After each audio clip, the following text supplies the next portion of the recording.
Hello and welcome back. നമ്മൾ മുൻഷി പ്രേംചന്ദിൻ്റെ മന്ത്ര എന്ന കഥയാണ് ആസ്വദിച്ചുകൊണ്ടിരുന്നത്. നമ്മൾ ഓൾമോസ്റ്റ് അതിൻ്റെ ഒരു ലാസ്റ്റ് പാർട്ടിലേക്ക് എത്തിയിരിക്കുകയാണ്. അല്പം നീണ്ട കഥയാണ്. മന്ത്ര ബേസിക്കലി ഒരു നീണ്ട കഥയാണ്, അല്പം നീണ്ട കഥയാണ്. അതിന് കാരണമുണ്ട്. ഒരു മനുഷ്യ ജീവിതത്തിൽ നടന്ന ഒരു സംഭവമാണ്. ഒരു വ്യക്തിയുടെ ജീവിതത്തിൽ ഒരു മകൻ നഷ്ടപ്പെടുന്നു. അതിനുശേഷം വർഷങ്ങൾക്ക് ശേഷം മറ്റൊരു വ്യക്തിക്ക് അതേ അനുഭവം ഉണ്ടാവുന്നു. അപ്പോൾ ആ ഒരു താരതമ്യം കാണിക്കാൻ വേണ്ടി ആയിരിക്കാം ഒരുപക്ഷെ ഈ കഥ അല്പം നീണ്ടുപോയിട്ടുണ്ട്. So we are almost in the last part. നമ്മൾ ഇതുവരെ കണ്ടത് ഡോക്ടർ ചഡ്ഡയുടെ മകൻ കൈലാഷ് നാഥ് പാമ്പുകടിയേറ്റ് വല്ലാത്ത അവസ്ഥയിൽ കിടക്കുന്നു. വന്നവരെല്ലാം കൈയൊഴിഞ്ഞു. ഈ വാർത്ത കേൾക്കുന്നു. ആര് കേൾക്കുന്നു? ഭഗത്ത് കേൾക്കുന്നു. ഭഗത്ത് പാമ്പുകടി ഏൽക്കുന്നവർക്ക് മന്ത്രവും പിന്നെ മരുന്നും കൊടുക്കുന്നൊരു വ്യക്തിയാണ്. അപ്പം എന്നിരുന്നാലും ഭഗത്തിന് പെട്ടെന്ന് ചഡ്ഡയുടെ പേര് കേൾക്കുമ്പം തന്നെ ഐഡൻറ്റിഫൈ ചെയ്യാൻ പറ്റുന്നു. ആ ഒരു ഡോക്ടർ തൻ്റെ പ്രൊഫഷനോട് ഒട്ടും ആത്മാർത്ഥത കാണിക്കാത്തൊരു വ്യക്തിയാണ്. അതുകൊണ്ട് തന്നെ ഞാൻ അതിന് ഓടിപ്പോകേണ്ട കാര്യമില്ല. അങ്ങേരും അറിയട്ടെ സ്വന്തം മകൻ നഷ്ടപ്പെടുമ്പോൾ ഉള്ള ഒരു വേദന. എന്നിരുന്നാലും ഉള്ളിലൊരു തൻ്റെ ഒരു പ്രൊഫഷനോടുള്ള ഒരു ആത്മാർത്ഥത കാരണം ഭഗത്ത് ഇറങ്ങി പുറപ്പെടുകയാണ്. പാതിരാത്രിക്ക് ചഡ്ഡയുടെ വീട്ടിലേക്ക് ഇറങ്ങി പുറപ്പെടുകയാണ്. ആ സമയത്തും അയാളുടെ മെൻ്റൽ കോൺഫ്ലിക്റ്റ് രണ്ട് രീതിയിലാണ്. ഒരു വശത്ത് അയാൾ അങ്ങോട്ട് തൻ്റെ പ്രൊഫഷനോടുള്ള ഒരു ആത്മാർത്ഥത കാരണം പോകുന്നു. മറുവശത്തൊരു സബ് കോൺഷ്യസ് മൈൻഡിൽ അയാളുടെ ചിന്ത, ഞാൻ അവിടെ ചെന്നിട്ട് ചഡ്ഡയുടെ ആ ഒരു വേദന കണ്ട് ആസ്വദിക്കും. എങ്ങനെയുണ്ട്, എന്തൊക്കെയുണ്ട് വിശേഷം, ഇപ്പം എങ്ങനെ തോന്നുന്നു, അയാൾ എങ്ങനെയാണ് കരയുന്നത്. അതും അയാൾ വളരെ ധനികനായത് കാരണം പാവപ്പെട്ടവർ കരയുന്ന പോലെ കരയാതെ വളരെ സംയമനം പാലിച്ച് നിൽക്കുമോ, ഇതൊക്കെ കാണാൻ ആണ് ഞാൻ പോകുന്നത്. ഇങ്ങനെ രണ്ട് മാനസിക തലത്തിലൂടെ കടന്നു പോകുന്ന ഭഗത്ത്. നമുക്ക് നോക്കാം ഇൻ ദി എൻഡ് എന്താണ് സംഭവിക്കുന്നത്. इतने में दो आदमी आते दिखाई दिए. दोनों बातें करते चले आ रहे थे. चड्ढा बाबू का घर उजड़ गया. वही तो एक लड़का था. भगत के कान में यह आवाज़ पड़ी. പാതിരാത്രിയാണെങ്കിലും ചർച്ച മുഴുവനും വഴിയിൽ ചഡ്ഡ ഡോക്ടറിൻ്റെ മകനെ പറ്റിയാണ്. അപ്പോൾ ഒരു വ്യക്തി പറയാണ് അയാളുടെ ജീവിതമേ പോയി, കാരണം ആകെ ഒരു മകനുണ്ടായിരുന്നു. ഭഗത് के कान में यह आवाज़ पड़ी. उसकी चाल और भी तेज़ हो गई. थकान के मारे पाँव न उठते थे. शिरोभाग इतना बढ़ा जाता था मानो अब मुंह के बल गिर पड़ेगा. അയാളുടെ ശിരോഭാഗ്, അയാളുടെ ആ തല, അപ്പർ ബോഡി, അയാളുടെ ആ ബോഡിയുടെ അപ്പർ പാർട്ട് അങ്ങ് ഭയങ്കര ഹെവി ആയിട്ട് അയാൾ ഇപ്പം വീഴൂ എന്നുള്ള രീതിയിലാണ് നടക്കുന്നത്. കാരണം നല്ല പ്രായമായി. അയാളുടെ ആ ഒരു 80 വയസ്സുള്ള അവസ്ഥയിലെ ഒരു വ്യക്തിയാണ് ഈ പാതിരാത്രിക്ക് ഇറങ്ങി നടക്കുന്നത്. इस तरह वह कोई 10 मिनट चला होगा कि डॉक्टर साहब का बंगला नजर आया. बिजली की बत्तियां जल रही थी मगर सन्नाटा छाया हुआ था. रोने पीटने की आवाज़ भी न आती थी. भगत का कलेजा धक धक करने लगा. ചഡ്ഡ സാഹബിൻ്റെ വീടെത്തി. പക്ഷെ അവിടെ ലൈറ്റൊക്കെ കത്തിയിരിക്കുന്നു. വളരെ സൈലൻസാണ്. സന്നാട്ട ഛായ ഹുവാ ഥാ. പൊതുവേ സൈലൻസാണ്. പക്ഷേ കരയുന്ന സൗണ്ടൊക്കെ നമുക്ക് കേൾക്കാം. भगत का कलेजा धक धक करने लगा. कहीं मुझे बहुत देर तो नहीं हो गई. वह दौड़ने लगा. അപ്പോഴത്തേക്കിന് ആ വയസ്സായ വ്യക്തി അങ്ങ് സ്പീഡിൽ ഓടാൻ തുടങ്ങി. ഞാനങ്ങ് ലേറ്റായോ? കാരണം ഇയാളിത് വാർത്ത അറിഞ്ഞിട്ടും കുറേ നേരം ശങ്കിച്ച് കട്ടിലേ കിടക്കുകയും ഇരിക്കുകയൊക്കെ ചെയ്തു. സമയം കുറേ പോയി.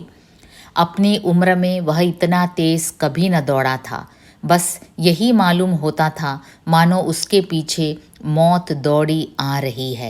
ഈ 80 വയസ്സുള്ള അവസ്ഥയിൽ അയാൾ ഇതുവരെ ഇങ്ങനെ ഓടിയിട്ടില്ല, ഓടേണ്ട ആവശ്യവും വന്നിട്ടില്ല. നേരത്തെ കഥാകാരൻ സൂചിപ്പിച്ചതാണ്, ഇവർ ഭാര്യയും ഭർത്താവും ചിരിക്കുന്നതും കരയുന്നതും ആരും കണ്ടിട്ടില്ല. ജസ്റ്റ് ഇങ്ങനെ ജീവിച്ചു പോകുന്നു, ശവങ്ങളെപ്പോലെ ഇങ്ങനെ ജീവിച്ചു പോകുന്നു. അപ്പോൾ ആ ഒരു വ്യക്തിക്ക് ഓടേണ്ട കാര്യമില്ല. പക്ഷേ ഇന്ന് അയാൾ ഓടുകയാണ്. 2 बज गए थे. मेहमान विदा हो गए. रोने वालों में केवल आकाश के तारे रह गए थे और सभी रो रो कर थक गए थे.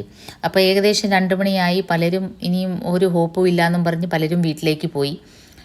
बड़ी उत्सुकता के साथ लोग रह रहा आकाश की ओर देखते थे कि किसी तरह सुबह हो जाए और लाश गंगा की गोद में दी जाए. ആൾക്കാരുടെ ഒരു ഫേഷ്യൽ എക്സ്പ്രഷൻ കണ്ടിട്ട് ഇനിയും വേറെ നിവൃത്തിയൊന്നുമില്ല. രാവിലെ ആവുമ്പം ദാഹസംസ്കാരം നടക്കാം, ഇത്രയേ ഉള്ളൂ. അവരുടെ ഫേഷ്യൽ എക്സ്പ്രഷനിൽ അങ്ങനെയാണ് തോന്നിയത്. सहसा भगत ने द्वार पर पहुंचकर आवाज़ दी. डॉक्टर साहब समझे कोई मरीज़ आया होगा. किसी और दिन उन्होंने उस आदमी को दुत्कार दिया होता, मगर आज बाहर निकल आए.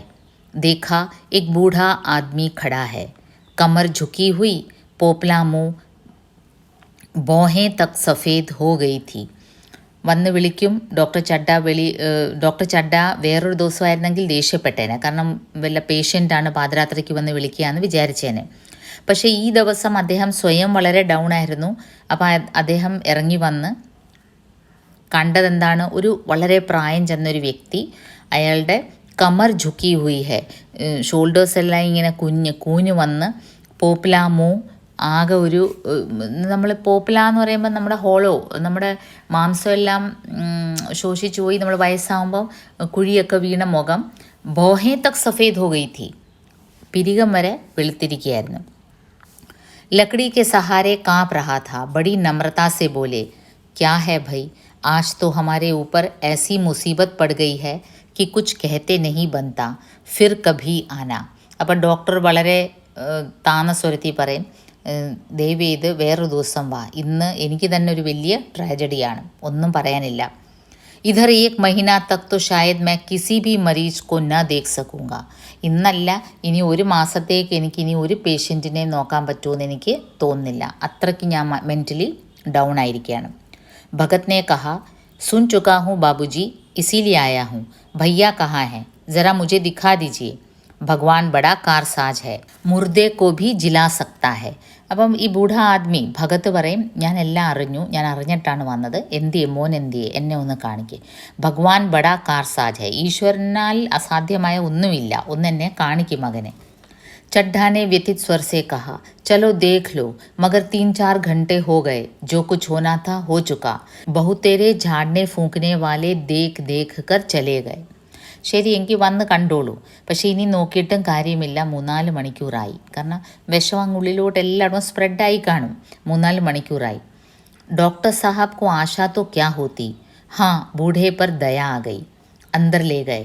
भगत ने लाश को 1 मिनट तक देखा, तब मुस्कुरा कर बोला, अभी कुछ नहीं बिगड़ा है बाबूजी, यह नारायण चाहेंगे तो आध घंटे में भैया उठ बैठेंगे.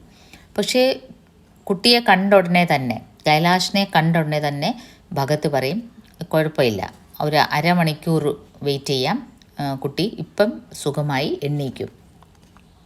आप नाहक दिल छोटा कर रहे हैं, ज़रा कहारों से कहिए पानी तो भरे. അപ്പോൾ ഇനി അവരോട് പറയും, കഹാർ അവിടെ വെളി നിൽപ്പുണ്ട്, അവരോട് പറയും കുറച്ച് വെള്ളം വേണം, അത്യാവശ്യം കുറേ വെള്ളം വേണം, അപ്പം വെള്ളം കോരാൻ പറയും. कहारों ने पानी भर भर कर कैलाश को नहलाना शुरू किया. पाइप बंद हो गया था. कहारों की संख्या अधिक न थी, इसलिए मेहमानों ने अहाते के बाहर के कुएं से पानी भर भर कर कहारों को दिया. मृणालिनी कलसा लिए पानी ला रही थी. बूढ़ा भगत खड़ा मुस्कुरा मुस्कुरा कर मंत्र पढ़ रहा था, മാനോ വിജയ് ഉസ്കെ സാമനെ ഖടി ഹെ. കുറേ വെള്ളം കോരിപ്പിച്ചു ആൾക്കാരെ കൊണ്ട്, എന്നിട്ട് ഭഗത്ത് മന്ത്രം ചൊല്ലാൻ തുടങ്ങി. ജബ് ഏക് ബാർ മന്ത്ര സമാപ്ത് ഹോ ജാത്ത തബ് വഹ ഏക് ജടി കൈലാഷ് കെ സിർ पर डाले गए और न जाने कितनी बार ഭഗത് ने मंत्र फूका. അപ്പോൾ ഏതോ മരുന്നും അയാൾ കരുതിയിട്ടുണ്ട്, ഒരു ജഡി ബൂട്ടി, ഒറ്റമൂലി മരുന്ന്, അത് കൈലാഷിൻ്റെ തലയിൽ വെക്കും, പിന്നെ വെള്ളം ഒഴിക്കും, മന്ത്രം ചൊല്ലും. आखिर जब उषा ने अपनी लाल लाल आँखें खोली तो कैलाश की भी लाल लाल आँखें खुल गई. एक क्षण में उसने अंगड़ाई ली और पानी पीने को मांगा. അങ്ങനെ അതിരാവിലെ ആയപ്പോഴത്തേക്കിന് കൈലാഷ് കണ്ണ് തുറന്നു. डॉक्टर चड्ढा ने दौड़कर नारायणी को गले लगा लिया. नारायणी दौड़कर भगत के पैरों पर गिर पड़ी और मृणालिनी कैलाश के सामने आंखों में आंसू भरे पूछने लगी, अब कैसी तबीयत है. അങ്ങനെ നാരായണി ഈ ഭഗത്തിൻ്റെ കാൽക്ക് വീഴും, പയ്യൻ്റെ അമ്മ. ചഡ്ഡ എല്ലാവരും വളരെ ഹാപ്പിയാവും, മൃണാലിനി ഹാപ്പിയാവും. एक क्षण में चारों तरफ खबर फैल गई. मित्रगण मुबारकबाद देने आने लगे. डॉक्टर साहब बड़े श्रद्धा भाव से हर एक के सामने भगत का यश गाते फिरते थे. सभी लोग भगत के दर्शनों के लिए उत्सुक हो उठे, मगर अंदर जाकर देखा तो भगत का कहीं पता न था. അപ്പോൾ ഈ ഒരു വാർത്ത എല്ലായിടത്തും അങ്ങ് സ്പ്രെഡായി. കാരണം ഇത്രയും ചമത്കാരി ഒരു കാര്യമാണ് നടന്നത് അല്ലേ, സർപ്രൈസിങ് ആണ്. എല്ലാവരും കൈ ഒഴിഞ്ഞ ഒരു സ്ഥലത്ത് ഒരു ഡോക്ടർ മുമ്പേ നിൽക്കുന്നു, അച്ഛൻ ഡോക്ടർ നിൽക്കുന്നു, അച്ഛന് പറ്റിയില്ല, വേറെ വൈദ്യന്മാർക്ക് പറ്റിയില്ല, എല്ലാവരും കൈ ഒഴിഞ്ഞെടുത്ത് ഒരു വയസ്സായ വ്യക്തി വന്ന് ഈ പയ്യനെ ജീവിതത്തിലേക്ക് തിരിച്ച് ആനയിക്കുകയാണ്. അപ്പോൾ അതൊരു വലിയ വാർത്തയാണ്. എല്ലാവരും ഈ ഒരു വ്യക്തിയെ കാണാൻ വേണ്ടി വളരെ കൗതുകത്തോടെ വരുമ്പോൾ അവിടെ ഭഗത്തിനെ കാണാനില്ല. നോക്കറോനെ കഹ അഭി तो यहीं बैठे चिलम पी रहे थे, हम लोग तंबाकू देने लगे तो नहीं ली, अपने पास से तंबाकू निकाल कर भरी. അപ്പോൾ സർവൻസ് പറയും, അയ്യോ ഇപ്പോൾ ഇവിടെ ഇരിപ്പുണ്ടായിരുന്നു, ഞങ്ങൾ അയാൾക്ക് തമ്പാക്കു വലിക്കാൻ കൊടുത്ത്, ഇവർ സിഗരറ്റിന് പകരം വലിക്കുന്ന അത് കൊടുത്തപ്പോൾ അയാൾ ഞങ്ങൾ ഓഫർ ചെയ്തത് എടുക്കാതെ അയാൾ സ്വയം കൊണ്ടുവന്നത് എടുത്തു. അപ്പോൾ അയാളുടെ ഒരു ശാഠ്യം നോക്കണേ. ഭഗത്ത് ഈ തമ്പാക്കു തന്നെ നമ്മൾ നേരത്തെ കണ്ടതാണ് അയാളുടെ വൈഫ് പറയുന്നത്, കടമായിട്ടാണ് വാങ്ങിക്കുന്നത്, ഇവർക്ക് അതിനുള്ള പൈസ കൊടുക്കാൻ പോലും ഇല്ല, തീരെ ദാരിദ്ര്യമാണ്. എന്നിരുന്നാലും ഇവിടെ വന്നിട്ട് അയാൾ ഈ വീട്ടിനൊരു ഉപകാരം ചെയ്തിട്ട് കൂടി ഇവരുടെ തമ്പാക്കു അയാൾ അക്സെപ്റ്റ് ചെയ്തില്ല.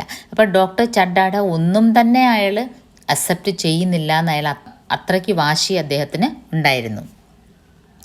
यहाँ तो भगत की चारों ओर तलाश होने लगी और भगत लपका हुआ घर चला आ रहा था कि बुढ़िया के उठने से पहले पहुंच जाऊं. जब मेहमान लोग चले गए तो डॉक्टर साहब ने नारायणी से कहा, बुढ़ा न जाने कहाँ चला गया, एक चिलम तंबाकू का भी रवादार न हुआ. അപ്പോൾ എല്ലാവരും പോയി കഴിഞ്ഞ് ഡോക്ടർ ചഡ്ഡ ഭാര്യയോട് പറയും, ആ വയസ്സായ വ്യക്തി എവിടെ പോയോ എന്തോ, അയാൾ ഒരു തമ്പാക്കു പോലും നമ്മുടെ ഇന്ന് മേടിച്ചില്ല. എന്നുവെച്ചാൽ ആ ഒരു അയാളോടുള്ളൊരു കടപ്പാട് ഇനിയും ഡോക്ടർ ചഡ്ഡയ്ക്കും ഭാര്യയ്ക്കും ജീവിതകാലം മുഴുവനും ബാക്കി നിർത്തിയിട്ടാണ് ഭഗത്ത് പോയത്.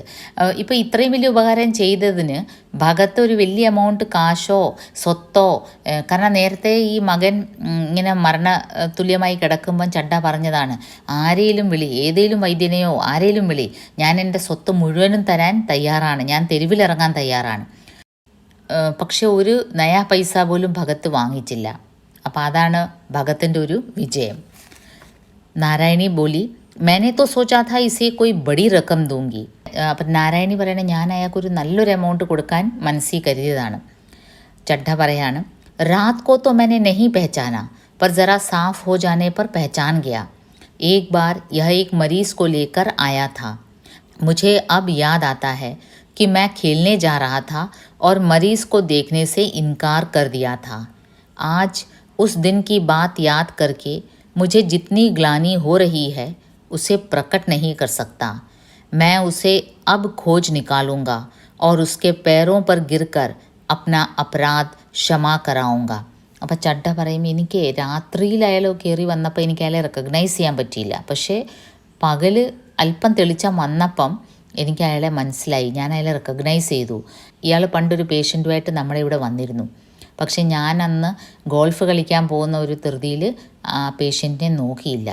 ഇപ്പോൾ എനിക്കത് ഓർത്തിട്ട് വളരെയധികം കുറ്റബോധം. കാരണം ഈ വ്യക്തി ഈ 2 മണിക്ക് ഓടിക്കിതച്ച് ഇവിടെ വന്നു നമ്മുടെ മകനെ നോക്കാൻ വേണ്ടി, പക്ഷെ ഞാൻ എൻ്റെ വീട്ടിൽ വന്ന പേഷ്യൻറ്റിനെ നോക്കിയില്ലല്ലോ. അപ്പോൾ അത് എൻ്റെ ഉള്ളിലൊരു വലിയ കുറ്റബോധം ഉണർത്തിയിരിക്കുകയാണ്. वह कुछ लेगा नहीं यह जानता हूँ, उसका जन्म यश की वर्षा करने ही के लिए हुआ है.